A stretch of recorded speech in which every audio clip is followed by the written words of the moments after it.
Bali DPRD transportation and housing allowances will still be provided. This is related to last week's riots. And an airport authority, have to have one. Avoiding the new airport in Buleleng, Koster chooses to prepare Lieutenant Colonel Wisnu Airport as an alternative airport. What is that about? Stay tuned for details on these and other stories.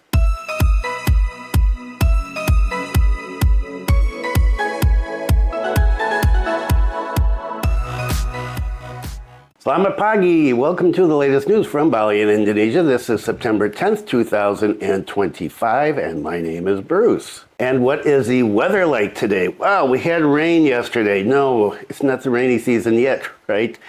And it was raining, not very hard up here, but throughout the day. I got a message from my wife a few minutes ago that there's flooding down in Denpasar. So what's that about?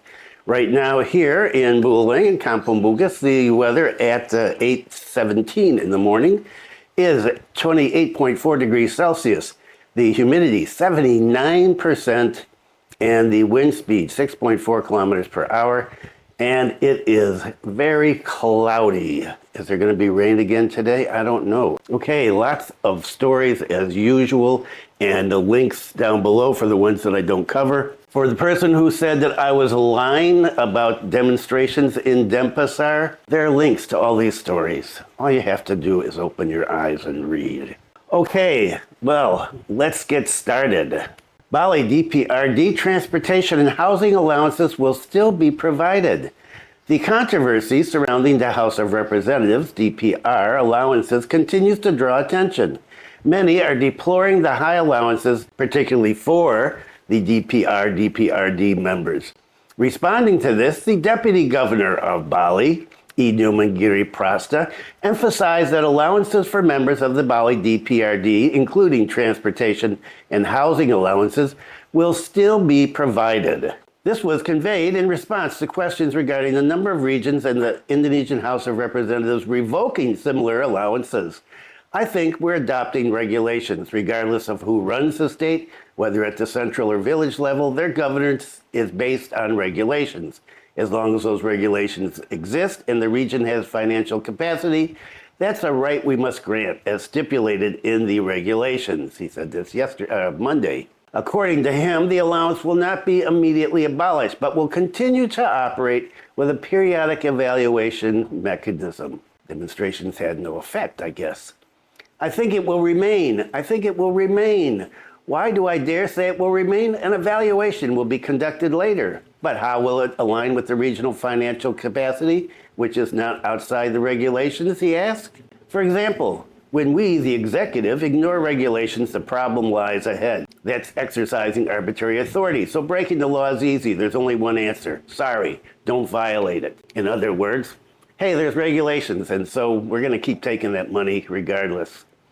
Regarding the amount of the allowance, which the public considers quite high, namely reaching 50 million to 60 million rupiah, according to the latest governor's regulation, Gili Putih said that this will still be reviewed.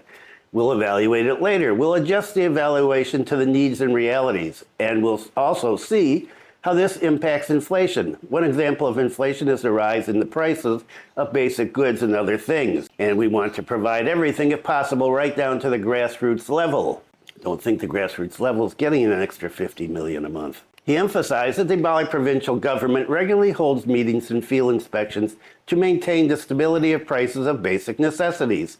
Story I'm not covering about rising prices, especially for chicken. If there's a shift, we, the province of Bali, will always monitor inflation in one city and 8 regencies. We held a regular meeting at noon and even conducted spot checks.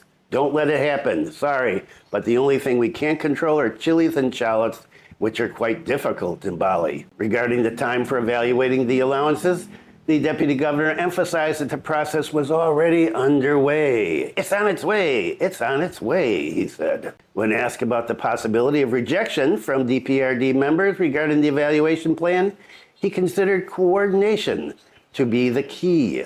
So, my friends in the House of Representatives, I think any protest requires coordination. What can't we communicate? Because we're open to everyone. As officials, that's how it should be, especially aspirations. Meanwhile, the chairman of the Bali Regional People's Representative Council, DPRD, Dewa Jack, stated that he would evaluate housing and transportation allowances in accordance with Gubernatorial Regulation 14 of 2021 concerning the financial and administrative rights of DPRD leaders and members. It's being discussed. We're communicating. We'll publish it later, he said. It is even possible that the Bali DPRD allowance will decrease considering the social and political conditions and the budget capacity of the province of Bali. Until now, the provision of allowances still follows the decision of the central government and is now awaiting evaluation by the Minister of Home Affairs. Certainly, the reduction in allowances will be in accordance with the region's financial capabilities, he added. So the following is the amount of allowances received by DPR members according to Article 10. Firstly, the amount of housing allowance paid must be in accordance with the applicable standard unit price for house rentals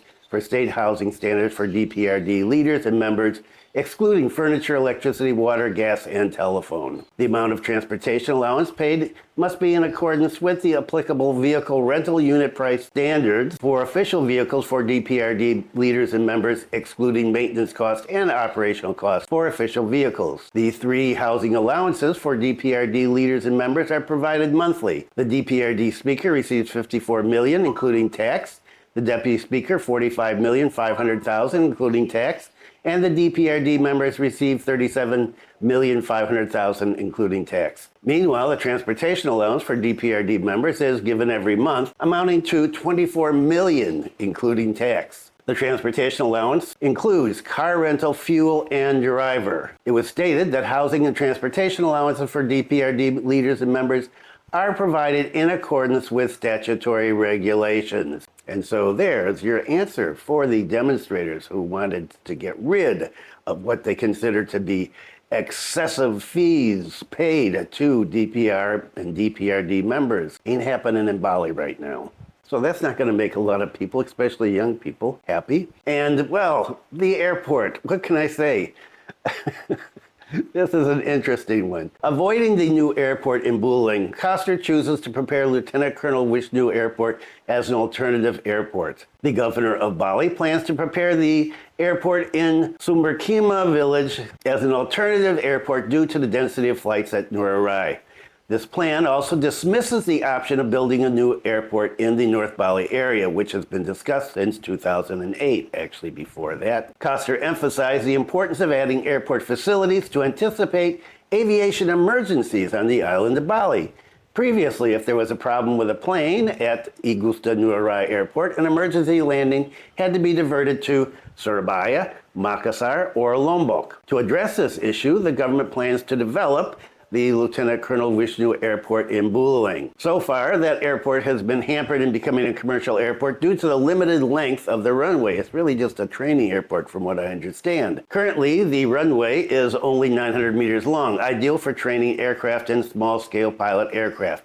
The governor plans to extend the runway at the airport so that larger aircraft can land. The plan is to expand it to around 2,000 meters. With the runway extension, the governor is confident that that airport can become an alternative airport when Nurai Airport cannot be used. So if there is a problem at the airport, emergency landings can be made there. This will truly be put to good use. The governor believes that the runway extension is strategic for improving flight safety and strengthening Bali's air connectivity, which currently relies on only one international airport. So that doesn't really mean that he's given up on this new North Bali International Airport.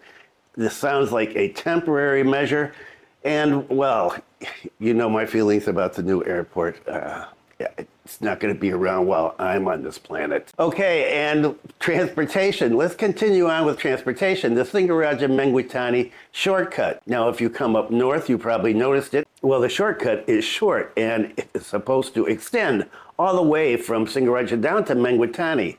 That's a long way. The Singaraja-Mengwitani Shortcut has confirmed to continue. The central government promised to allocate 773 billion rupiah. The central government, through the Minister of Public Works, approved a budget allocation of 773 billion for the strategic project. According to the governor, the jumbo budget will be dispersed in two stages, namely 500 billion in this year and 273 billion next year. The Singaraja-Mengwitani Shortcut is a priority. The continued construction of this route is said to accelerate connectivity between North Bali and South Bali. So far, the Singaraja-Mengwitani route has been known to be prone to traffic jams and has sharp bends, which often makes it difficult for drivers, especially if you're behind a truck or one of those huge tourist buses. But it does take time to do that, and so this idea is if it's easier to get here, we will get lots more tourists. Is that true? I don't know. As I've said many, many times, Buleleng is a special place. People that have certain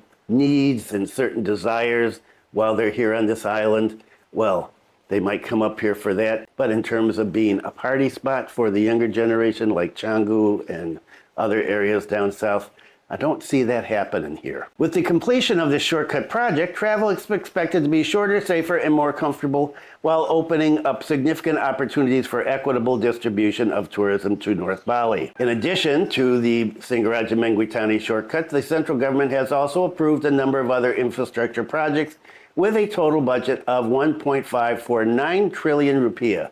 These include the construction of a Batur Temple parking building, the Jimbaran Underpass, and a bridge to Lombongan, and the Tukad Unda Klungkung Reservoir. The governor expressed his appreciation to the central government for its full support for Bali's infrastructure development. This is to strengthen accessibility, support tourism, and boost Bali's economic growth. And more on infrastructure. And here's another project that has been going on for years, and well, it doesn't seem to have been going anywhere.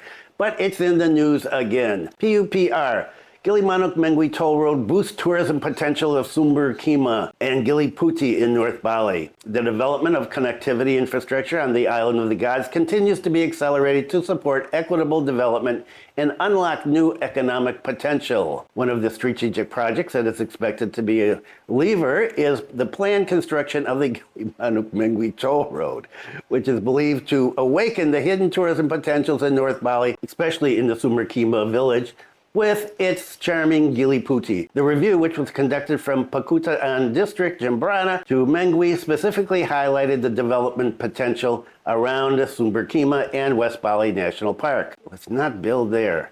The planned construction of this toll road is expected to not only smooth the flow of transportation, but also support the development of tourism and agro-tourism areas, as well as increase the competitiveness of the local economy in a balanced manner. In order to optimize the development potential around the toll road, we are currently reviewing the construction of the toll road, which is integrated with the development of the area around the toll road. Dr. Rahman added that the toll road development will be implemented in stages with an initial focus on the Pakutatan Soka Mengwi section. The Ministry of Public Works and Housing, PUPR, is currently reviewing the feasibility of the toll road project, valued at over 25 trillion rupees, until December 2025. Why am I laughing? More studies, more studies. And wow, I feel bad for those poor farmers and people in that area who have been waiting to find out what's happening since the government told them you're going to have to give up your land. And well, nothing has happened so far. But we'll see how this goes. May be done before I die. Getting to know the jewel of North Bali, Sumberkima Village. Okay, this is a accompanying part of the article. So this is located in the Grogak district, if you don't know. Sumberkima Village is one of the hidden paradises whose potential is ready to be unlocked with better access. The village offers stunning natural panoramas and a tranquil atmosphere that contrast with the hustle and bustle of tourism in South Bali. And once they get a toll road there, that will be over. The name, Sumberkima itself, has a unique origin coming from the word Sumber, spring, and Kima, giant clam. According to local history, this name was born in 1963 when a group of Bugis people discovered a freshwater spring on the coast that only appeared at low tide and was surrounded by many giant clams.